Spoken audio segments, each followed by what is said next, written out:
Hola amigos, ¿cómo están? Aquí de vuelta para poder hacer nuestra recopilación de Primera de Crónicas capítulo 8. Pero antes sabemos lo importante de la oración, así que si gustan acompañarme, por favor, cerremos los ojitos.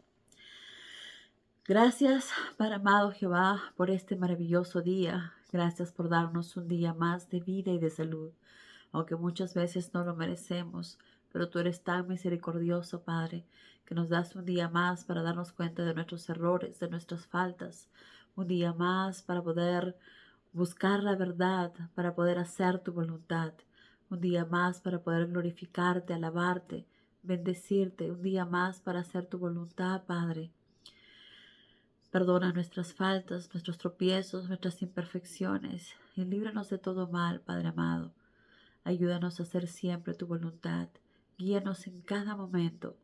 Ayúdanos también con el entendimiento de tu palabra para poder atesorarla en nuestros corazones y aplicarla todos los días de nuestra vida diaria.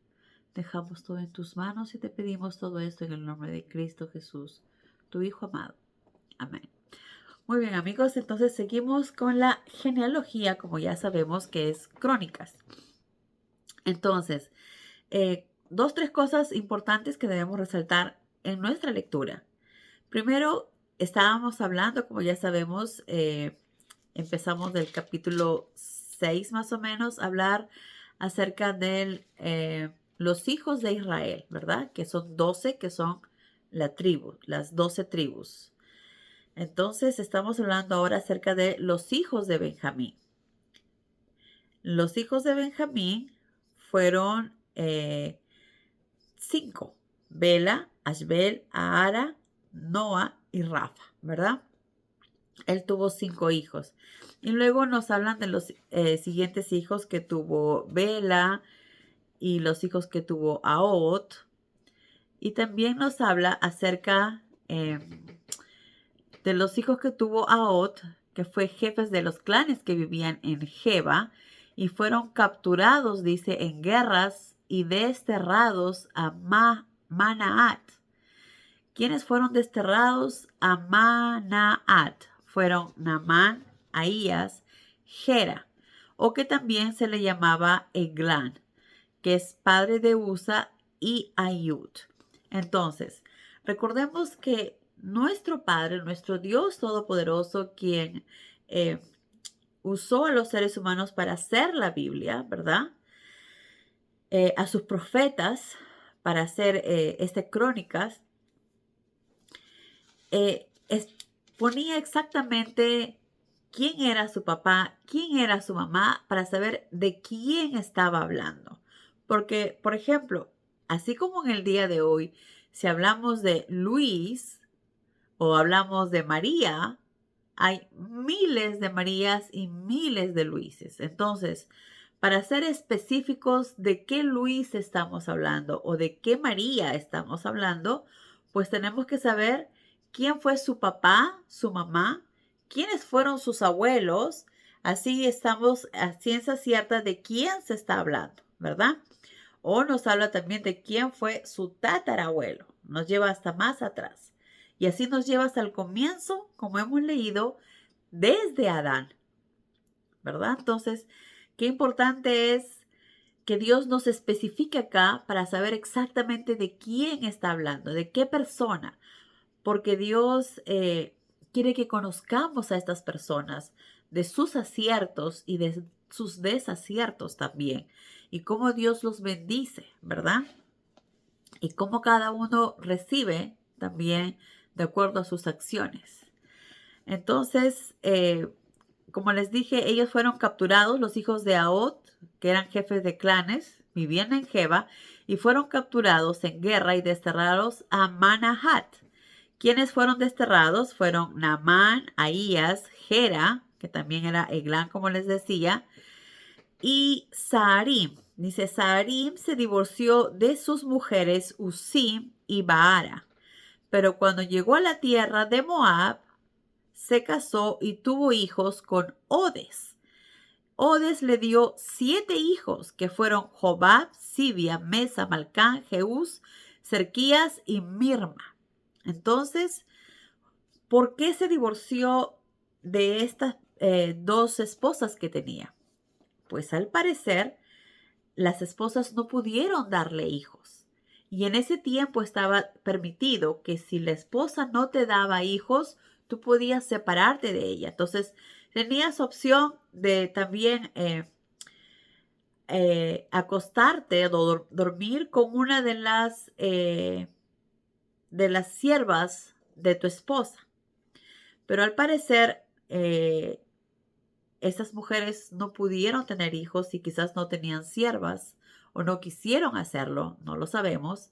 Pero lo que sí sabemos es que Sarí se divorció de estas dos mujeres y al parecer no tuvo hijos porque recién cuando llegó a Moab y se casó con Odes, tuvo 7 hijos. Porque acá dice, Moab tuvo hijos con Odes, su nueva esposa, se casó y estos hijos tuvo hijos. Quiere decir que probablemente no tuvo hijos con Uzín y Vara y por eso se divorció de ellas y se volvió a casar. Entonces tuvo 7 hijos, como sabemos: Jobab, Sibia, Mesa, Malcán, Jeús, Zaquías y Mirma. Y todos estos llegaron a ser jefes de clanes. Esto quiere decir que eran jefes de muchas de familias, ¿verdad? Que era jefe, eran clanes, eran familias. Entonces tenían clanes y eran jefes de esos clanes. Luego dice, su esposa Husim le dio a Uz. ¿Ok? Entonces yo estoy errada porque acá dice Husim y Vara, ¿verdad? Él se separó, pero dice que su esposa Husim le dio a luz a Arob y el Baal. Entonces sí tuvo 2 hijos con Uzín. Con la que no tuvo hijos, al menos no está aquí en la genealogía, es con Baara. Entonces, ¿cuál habrá sido la razón por la que se separó de sus esposas? Una de ellas puede ser de Baara porque no pudo tener hijos, y de Uzín, la verdad no lo sabemos porque sí le dio a 2 hijos, ¿verdad? Luego nos hablan de los hijos de Etbaal, quienes fueron los hijos de el Baal, otros hijos del Baal también, dice que tuvo muchos hijos. Y también nos hablan de los hijos de Simeí, los hijos de Susac, los hijos de Jeroam, que estos fueron jefes de clanes también y vivían en Jerusalén. Luego Jeziel, padre de Gabaón, vivía en Gabaón y el nombre de su esposa era Maca. Su hijo mayor tuvo el nombre de Abdón y los otros fueron Sursis, que fueron, Sursis, Baal, Nadab, Gedor, Abió, Sequer, Miclot, el cual era padre de Simea, y estos vivían cerca a Jerusalén. Luego nos hablan de Ner. ¿Quién era Ner? Ner fue el padre de Cis. Y ustedes dirán, ¿y a mí qué me importa quién será Cis? Pues Cis fue el padre de Saúl, el primer rey de Israel. Recordemos que en los tiempos de Samuel no había reyes, porque realmente no necesitaban, porque tenían a Dios. Dios era su guía, quien los guiaba y los protegía, y no necesitaban absolutamente de nada. Pero en los tiempos de Samuel, la gente empezó a decir, necesitamos un rey. Todos los pueblos tienen un rey, porque ninguno de los pueblos tiene a Dios. Obviamente necesitan a alguien que los ayude. Pero ellos necesitaban realmente un rey. Necesitaban a alguien que los dirija, un humano que los dirija, cuando tenían al Dios Todopoderoso. Obviamente no necesitaba. Pero ellos pidieron un rey. Ellos hicieron, todos los pueblos tienen, nosotros también necesitamos tener nuestro rey. ¿Era necesario? Obviamente no. ¿Se imaginan si no hubieran tenido ningún rey y hubieran seguido humildes, obedeciendo a Jehová hasta el día de hoy? Sería el único pueblo que se destacara y se vería lo diferente que es a comparación de las otras naciones, porque es el pueblo de Dios, porque ellos están con Él, porque ellos confían en Él. Lamentablemente ellos querían ser como los otros pueblos, tener un rey, y le pidieron un rey a Jehová. Y Jehová, que está bueno, ¿verdad? Les dijo, está bien, quieren un rey, lo tendrán, pero tienen que asumir que van a tener que atender al rey, servirle a él, trabajar para él, y si eso es lo que quieren, así será. Entonces, Jehová mandó a Samuel a que busque a Saúl, ¿verdad? Y lo unja para que sea rey de Israel. Quien elegía era Dios, ¿verdad? Y entonces Samuel lo encontró a Saúl y lo ungió para que sea el primer rey de Israel. Pero como sabemos, Saúl al comienzo estaba temeroso de Dios y hacía su voluntad, pero luego empezó a sentirse tan poderoso que empezó a tomar sus propias decisiones y no a ser obediente de lo que Dios le decía. Dios le decía, tienes que matar a todos y tienes que matar al rey. Dios sabía por qué lo decía. Él es Dios perfecto, que todo lo sabe. Nosotros somos humanos, su creación, y somos imperfectos. Gracias a que Adán y Eva no obedecieron a Dios, tenemos la imperfección y el pecado en nosotros. Pero entonces Saúl empezó a decir, ¿para qué lo vamos a matar? Mejor hay que dejarlo. Quizás podemos ver otra manera. O sea que Saúl sabe más que Dios. Tiene mejor conocimiento de lo que va a pasar. Obviamente esto desagradó mucho a Dios y así Saúl se fue alejando poco a poco de Dios. Por eso es que más adelante Jehová escoge otro rey, ¿verdad? Que es David.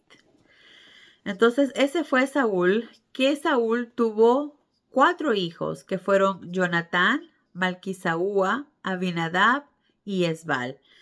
De su hijo Jonatán sabemos que era el mejor amigo de David. Los dos se querían mucho, eran como hermanos, ¿verdad? Los dos se querían mucho y siempre se estaban cuidando. Hasta que lamentablemente mataron a Jonatán. Pero Jonatán tuvo un hijo que se llamó Mefiboset. Y como les había dicho, Jonatán y David fueron muy unidos. Se querían mucho. Entonces hicieron una promesa que los dos se iban a cuidar e iban a cuidar de sus hijos cuando los tuvieran, ¿verdad? Que iban a cuidarse y protegerse. Hicieron una promesa, David le hizo una promesa a Jonatán y Jonatán le hizo una promesa a David. Lamentablemente, como les dije, cuando llegaron los filisteos, mataron a Saúl y también mataron a Jonatán. Y por salir corriendo, la sierva de Jonatán con su hijo, al parecer se quebró sus pies. Entonces no sabemos, obviamente no podía caminar. Y cuando David se enteró de que Mefiboset estaba pasándola mal, y habían pasado muchos años, y él pensó que nadie de la familia de Jonatán estaba, pero empezó a investigar, a buscar si sabían de familiares. Y entonces se encontraron que Mefiboset la estaba pasando mal. Así que lo mandó a llamar y desde ese día vivió con David y le dio los terrenos que le pertenecían, las tierras que le pertenecían de David, le dio a Jonatán para que pudiera tener siervos y tierras para poder salir adelante, poder tener de qué vivir. Pero David siempre lo cuidó a Jonatán, perdón, a Mefiboset, cumpliendo la promesa que le había hecho a Jonatán. Y Mefiboset también tuvo un hijo que se llamó Micaía. Y Micaía, los hijos de Jonatán, tuvo 4 hijos, ¿verdad? Pilón, Melec, Tarén y Acaz. Y Acaz fue el padre de Joada, el hijo de Sinri fue Mosa, y Mosa fue el padre de Bina, Refán, y luego Refán y Asel tuvo 6 hijos, y luego Esec, hermano de Asel, tuvo 3 hijos, que fue Ulam, el primogénito, Jeús, el segundo, y Elifelel, el tercero. Y luego nos hablan de los hijos de Ulam, que fueron guerreros prominentes, francotiradores expertos, y que tenían 150 hijos y nietos, todos ellos miembros de la tribu de Benjamín. ¿Qué nos da a notar esto? Uno, cómo Dios los bendecía, ¿verdad? Dios los bendecía y para que se cumpliera la promesa de Dios, porque Dios le dijo a Abraham, tendrás tanta descendencia como las estrellas en el cielo y como la arena del mar, que son incontables. Entonces, así se iba cumpliendo. Estamos hablando de la descendencia de Benjamín, pero recuerden que fueron 12 tribus, que las 12 tribus vienen de Israel, que fue hijo de Isaac, quien fue hijo de Abraham. Entonces, ven cómo va bien basando la genealogía y cómo se va cumpliendo la voluntad de Dios, lo que Él dijo, porque la voluntad de Dios se va a cumplir sí o sí. Lo que está escrito en la Biblia ha sucedido como lo estamos leyendo, está sucediendo como lo vamos leyendo y va a suceder como hemos leído, como en el Apocalipsis. Todo lo que va a suceder. Entonces, esto nos da la seguridad que todo lo que está acá va a pasar. Y nos da la seguridad de que Jesús pronto va a venir. Que los tiempos que estamos viviendo difíciles ya son parte de los últimos días. Los tiempos son cortos. Empezarán señales en el cielo. La luna se pondrá negra. Hará que la luna se ponga roja. Y todo esto está escrito en la Biblia. Es lo que Dios nos ha dicho, nos está avisando de lo que está sucediendo. Es parte del plan y lo que va a suceder. Pero lamentablemente hay mucho sufrimiento ahora en la tierra, mucho dolor, pero sobre todo aquellas personas que se alejan de Dios. Porque si pasamos momentos difíciles, cuando estamos con Dios, sabemos que no estamos solos. Ponemos nuestra fe en Él y sabemos que Él nos va a cuidar, nos va a dar la fortaleza que necesitamos para salir adelante. Pero ¿qué pasa si no estamos con Dios, si estamos lejos de Él? Pues Él no nos puede cuidar, no nos puede proteger. Entonces es tan importante que no hagamos las cosas como mejor nos parezca o creamos conveniente, sino hacer las cosas como Él nos pide, como Él nos dice. Ponerlo siempre primero y amar siempre a nuestro prójimo como a nosotros mismos. Enfoquémonos cada día en ser mejores seres humanos, en poner siempre a Dios primero, en cualquier decisión que tengamos que tomar, cosas más simples o cosas complicadas. ¿Qué Jesús haría? ¿Qué Jesús me diría?